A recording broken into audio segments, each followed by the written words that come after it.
spots.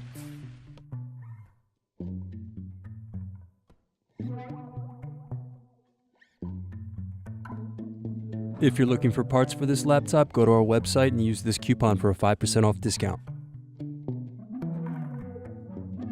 First, unscrew and remove bottom base.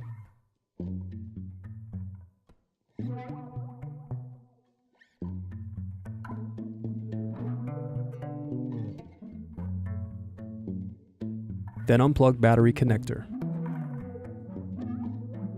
Now unscrew and remove battery.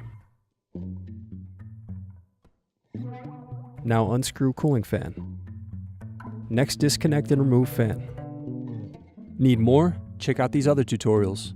For batteries, click here. For hard drives, click here.